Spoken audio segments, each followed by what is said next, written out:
ದೇವರ ಪರಿಶುದ್ಧ ನಾಮಕ್ಕೆ ಸ್ತೋತ್ರವಾಗಲಿ.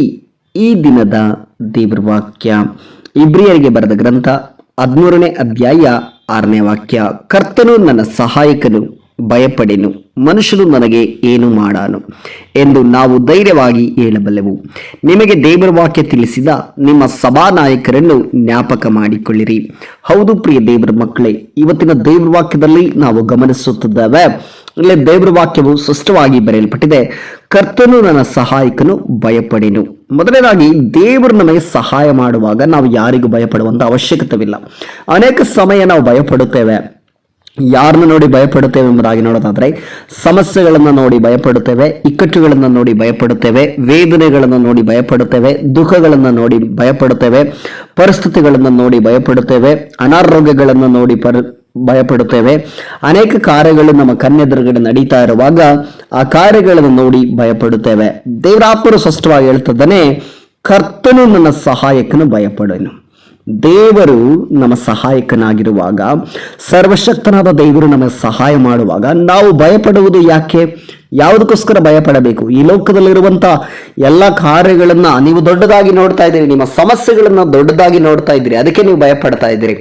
ನಿಮ್ಮ ಸಮಸ್ಯೆಗಳಿಗಿಂತಲೂ ದೊಡ್ಡ ದೇವರು ನಿಮ್ಮ ಸಂಗಡ ಇದ್ದಾನೆ. ನಿಮ್ಮ ಸಮಸ್ಯೆಗಳನ್ನ ಪರಿಹಾರ ಮಾಡುವಂತ ಕರ್ತನು ನಿಮ್ಮ ಸಂಗಡ ಇದ್ದಾನೆ ಅನ್ನೋದನ್ನ ಮರೆತು ಬಿಟ್ಟಿದ್ದೀರಿ. ಯಾವಾಗಲೂ ಕೂಡ ನಾವು ಸಾಮಾನ್ಯವಾಗಿ ಎದುರುಕೊಳ್ಳೋದು ಯಾವುದಕ್ಕೋಸ್ಕರ ಅಂದ್ರೆ, ಲೋಕದ ಕಾರ್ಯಗಳನ್ನು ನೋಡಿ ಭಯಪಡುತ್ತೇವೆ, ಲೋಕದಲ್ಲಿರುವ ಮನುಷ್ಯರಿಗೆ ಭಯಪಡುತ್ತೇವೆ, ಲೋಕದ ಅಧಿಕಾರಿಗಳಿಗೆ ಭಯಪಡುತ್ತೇವೆ.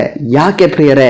ಅನೇಕ ಸಮಯ ನಾವು CC ಕ್ಯಾಮರಾಗಳನ್ನ ನೋಡಿ ಭಯಪಡುತ್ತೇವೆ, ಸೂಕ್ಷ್ಮ ಕ್ಯಾಮರಾಗಳನ್ನು ನೋಡಿ ಭಯಪಡುತ್ತೇವೆ, ಅನೇಕ ವಿಷಯಗಳಿಗೆ ಹೆದರಿಕೊಳ್ಳುತ್ತೇವೆ. ಆದರೆ ದೇವರು ನಮ್ಮ ಸಂಗಡ ಇರುವಾಗ, ದೇವರು ನಮಗೆ ಸಹಾಯಕನಾಗಿರುವಾಗ ನಾವು ಯಾರಿಗೂ ಭಯಪಡುವಂತ ಅವಶ್ಯಕತೆಯೇ ಇಲ್ಲ.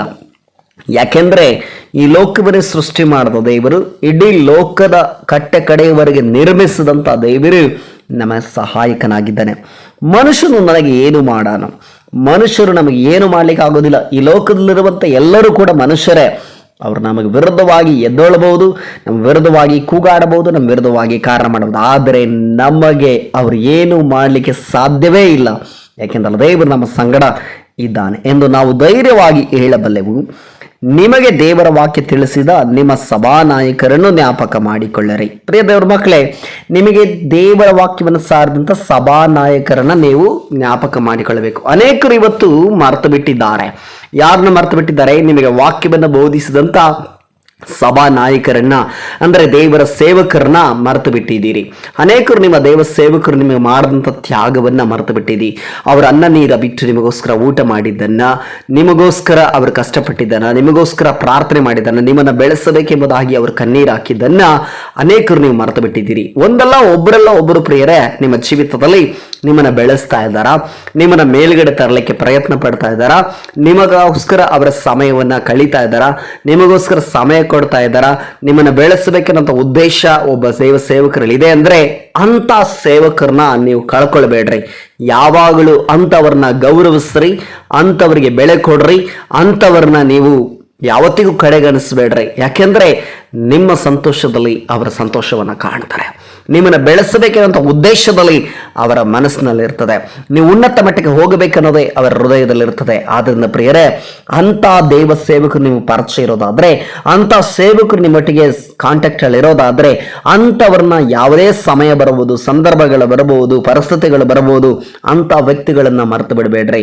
ಅಂತ ಸೇವಕರನ್ನ ನೀವು ಯಾವತ್ತೂ ಕೂಡ ಮರೆಯಬೇಡ್ರಿ. ಯಾಕೆಂದ್ರೆ ಅದು ದೇವರ ವಾಕ್ಯದ ಪ್ರಕಾರ ನೀವು ಮರೆತು ಬಿಟ್ರೆ, ದೇವರ ವಾಕ್ಯದ ಪ್ರಕಾರ ಅದು ಧರ್ಮವಲ್ಲ, ಅದು ಕರ್ಮವಾಗ್ತದೆ.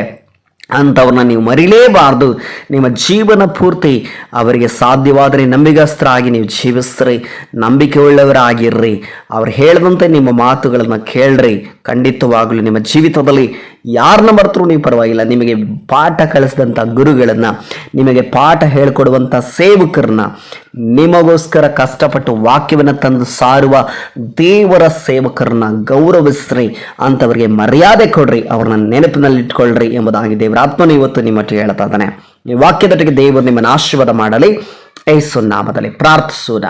ಸರ್ವಶಕ್ತನಾದ ದೇವರೇ, ಏಸು ಕ್ರಿಸ್ತನ ಅಧಿಕಾರವುಳ್ಳ ನಾಮದಲ್ಲಿ ಈ ಒಂದು ದಿನದಲ್ಲಿ ಸ್ವಾಮಿ ವಾಕ್ಯವನ್ನು ಕೇಳುತ್ತಿರುವಂತ ನಿನ್ನ ಮಕ್ಕಳಿಗಾಗಿ ಸ್ತೋತ್ರ ಸಲ್ಲಿಸ್ತಾನೆ. ಈ ವಾಕ್ಯದ ಮುಖಾಂತರ ಪ್ರತಿಯೊಬ್ಬರೊಟ್ಟಿಗೆ ನೀನು ಮಾತನಾಡೋದಕ್ಕಾಗಿ ಸ್ತೋತ್ರ.